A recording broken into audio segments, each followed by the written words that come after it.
You know what they say, it's all fun and games until someone throws a sandwich. This is just another day. When Donald Trump announced his plan to take over DC's police force and mobilize the National Guard, we all knew it was going to be terrible. I just don't think any of us thought it would be this bad. DC officials say one man has been charged with a felony assault after he hurled a Subway sandwich at a border agent. Watch. Why?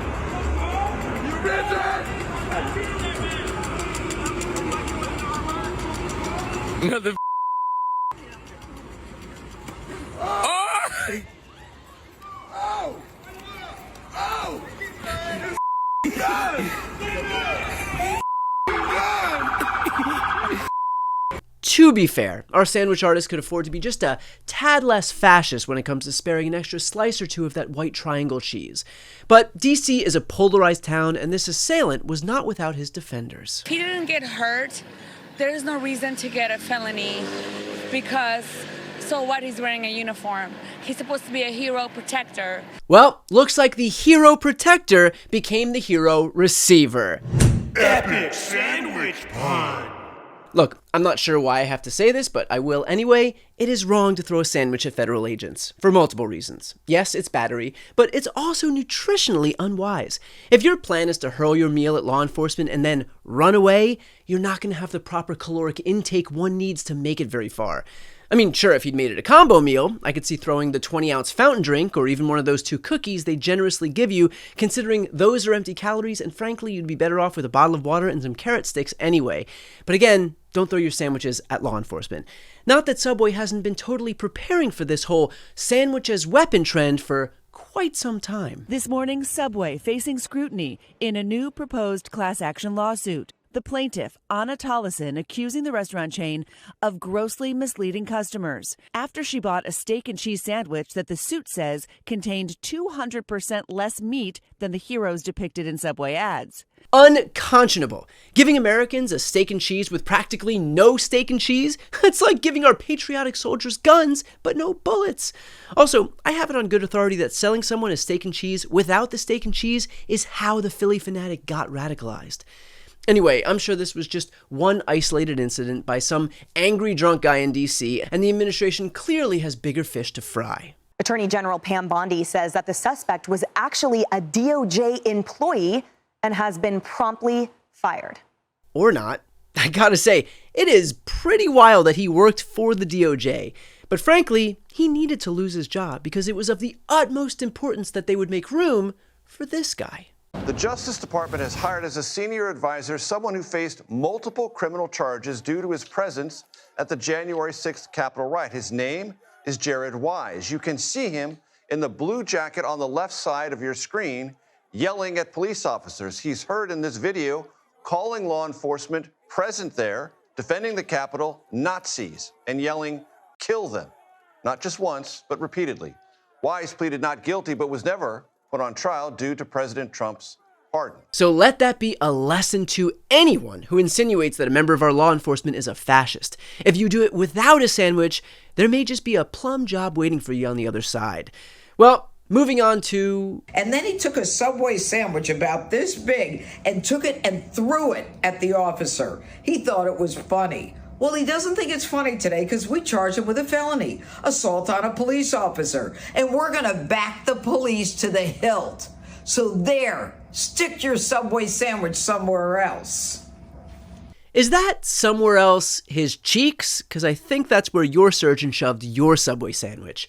What became incredibly evident today is that conservatives have finally found their evil incarnate in this hurler of hoagies.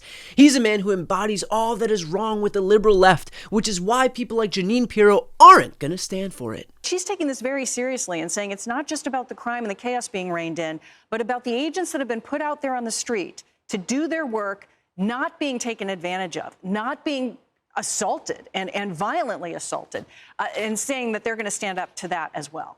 That's right. Under this administration, there is no place for violent assaults on law enforcement.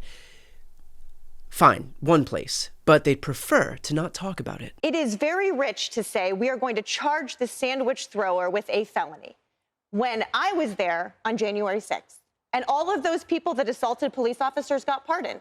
Not just the nonviolent ones, not just the ones that went into the Capitol. Everyone, including the ones that went after police officers got pardoned. So don't tell me we care, that this administration cares about protecting police officers when they did not care about those on January 6th. Respectfully, can we just stay? But they got pardoned. No, those were police officers, Emily, and they got pardoned. I want to talk about D.C. for a second. But that was in D.C. Yeah, respectfully, can we just stick to the disrespect inflicted on one officer with a sandwich rather than just focusing on the 140 that were disrespected with actual weaponry?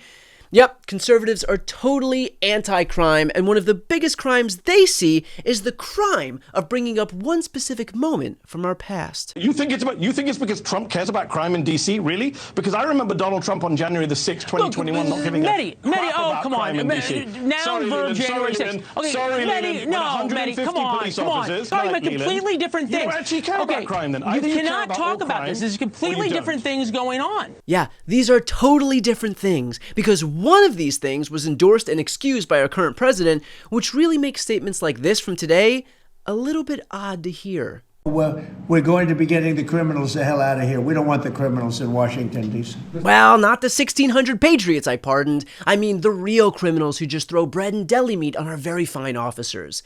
As Trump has always said, Proud Boys good, Po Boys bad. Epic sandwich pun. Can we please dispense with this idea that Trump, the administration, or any conservatives are even remotely consistent on crime? They want to ignore January 6th like Donald Trump ignores his own son. Anytime you bring up the attack on our Capitol, conservatives roll their eyes and dismiss you for relitigating the past. Because if there's one thing the MAGA movement hates more than anything, it's getting mired in issues of yesteryear. There were high-level DNC emails that detailed evidence of Hillary's, quote, psycho-emotional problems, uncontrolled fits of anger, aggression, and cheerfulness, and that then Secretary Clinton was allegedly on a daily regimen of heavy tranquilizers. See? Relitigating a 5-year-old insurrection is off the table because the table has to be clear for them to relitigate a 10-year-old scandal about Hillary's emails. And that's how it goes. Trump has no patience for people bringing up the past unless it's the stuff he wants to discuss. It's incredible what we're finding. Absolute proof of guilt. And we'll see what happens. But Clapper and Comey and that whole group of criminals. I think for legal reasons, you have to say they could be criminals, whereas you are literally a whole criminal. Small distinction. Like how in Canada, the chicken at Subway was found to be only 50% chicken. Trump could really use an asterisk permanently attached to his hats.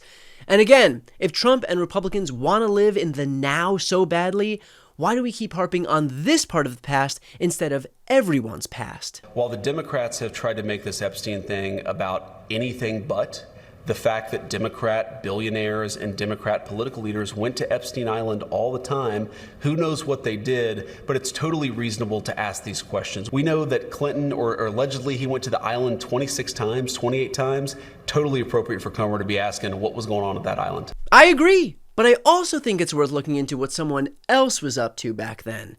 Look, Donald Trump and his fellow conservatives don't want to talk about the past and despise violence against our law enforcement officers unless it helps keep them in power. And that's the truth, any way you slice it. Epic sandwich pun. Sorry. Before you go, if you enjoyed this content and you want to see more and support independent media, please subscribe to this channel. The subscribe button will be right here on the screen. But second, the reality is that we are now in a political environment where this administration can lean on any of the social media platforms to suppress certain voices if they don't like critical coverage. That means my longevity here is in the hands of a few tech billionaires who are already making it clear that they are willing to cater to this administration. To that end, signing up for my newsletter is a way for me to reach you directly if that ever becomes necessary. I'll put the link right here on the screen as well, so please sign up. It's free, but there's also an option to do a paid subscription if you'd like to support me and my team. I really appreciate it. Thanks so much for watching.